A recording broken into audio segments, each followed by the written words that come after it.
Hello students, today we are going to study about ASA congruence criteria, chapter number 7, congruence of triangles, class 7 mathematics. ASA congruence criteria, as the name suggests, angle, side, angle, two angles and included side between them.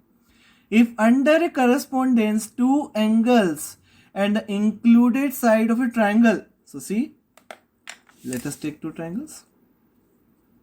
One is ABC and one is PQR.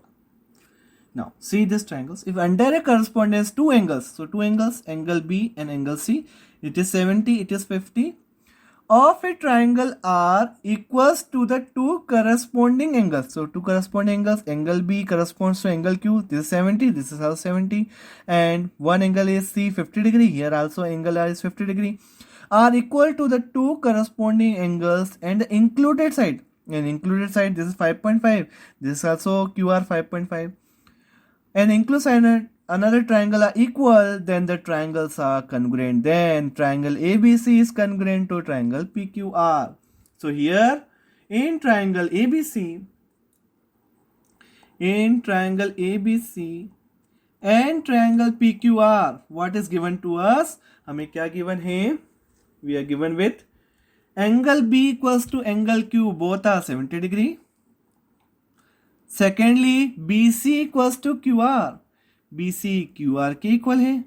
And third, angle C equals to angle R, ये भी हमें given है, both are equals to 50 degree. Then the two triangles are congruent. Let us see, हम देखते हैं कि दो triangles congruent हैं क्या. तो हम एक ट्राइंगल को दूसरे ट्राइंगल पे सुपरपोज करते हैं. सुपर इम्पोज कर दिया ये देखिए.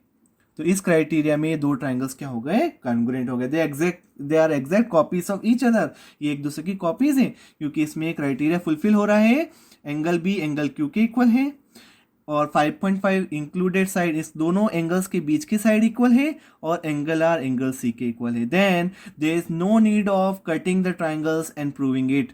तो उस केस में हमको ट्राइंगल्स को कट करके और एक दूसरे के ऊपर सुपरपोज करने की जरूरत नहीं पड़ेगी क्योंकि ट्राइंगल्स दोनों कन्ग्रुएंट हो जाएंगे इस क्राइटेरिया से. अगर कोई ट्राइंगल में कोई भी दो ट्राइंगल में if this happens that two of the angles are equal and one corresponding side, और उसके बीच की करस्पॉन्डिंग इंक्लूडेड साइड इक्वल हो, तब दो ट्राइंगल्स क्या हो जाएंगे? कन्ग्रुएंट हो जाएंगे. So this is ASA criteria. Then by ASA congruency criteria, triangle ABC किसके कन्ग्रुएंट हो जाएगा? ट्राइंगल PQR के कन्ग्रुएंट हो जाएगा. And once the triangles are congruent, और एक बार अगर ट्राइंगल्स कन्ग्रुएंट हो जाते हैं, then the remaining parts are equal. Triangle always having 6 parts. ये ट्राइंगल्स में कितने पार्ट्स होते हैं? 6 पार्ट्स होते हैं. 3 sides and 3 angles. 3 sides and 3 angles. So out of 6 parts we have proved by 3 parts. 2 angles or 1 side हमने ले लिए. अब 2 angles or 1 side we have taken, so remaining are equal. So what are the remaining parts? So then the remaining parts are equal by CPCT, corresponding parts of congruent triangle. Corresponding parts of congruent triangles.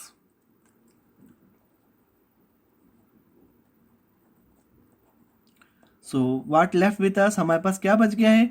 2 angles 1 side हो गई है, तो 1 angle and 2 sides, और जो 2 sides बच जाएगी वो अपने आप ही इक्वल है. 2 sides are equal.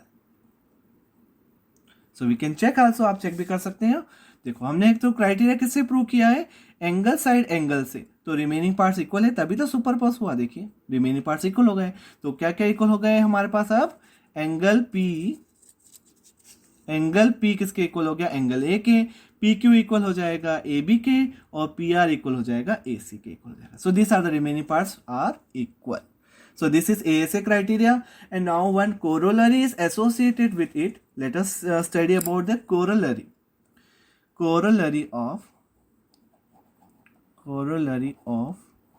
ASA congruence criteria.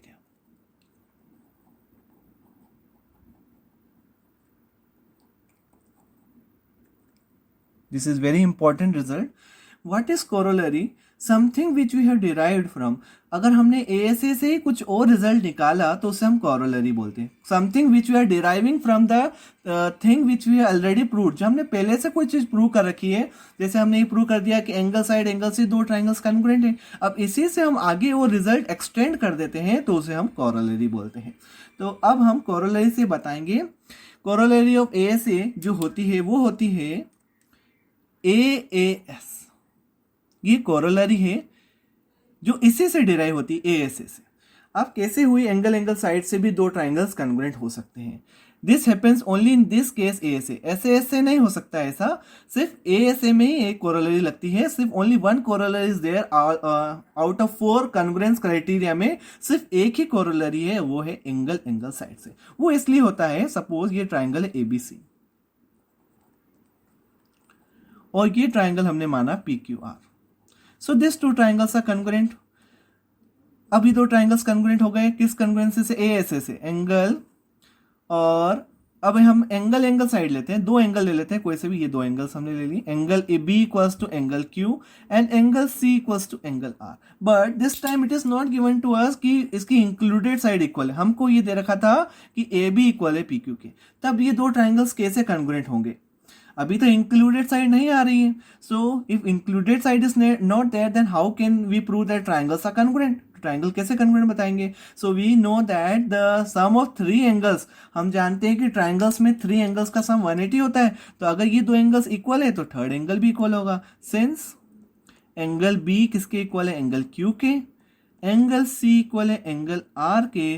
Then by angle sum property, तब एंगल सम प्रॉपर्टी से, then angle sum property of a triangle, angle A किसके इक्वल हो जाएगा? एंगल P के इक्वल हो जाएगा।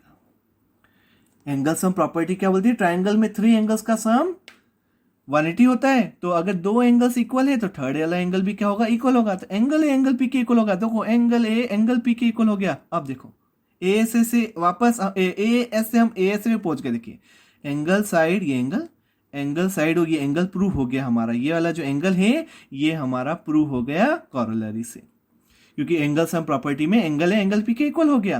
तो देखिए इंक्लूडेड साइड हो गई, दो एंगल्स के बीच में इंक्लूडेड साइड, दो एंगल्स के बीच में इंक्लूडेड साइड हो गई। तो इसकी कोरोलरी भी वर्क करती है। So I hope the topic is clear to all of you. Thank you so much for watching the video.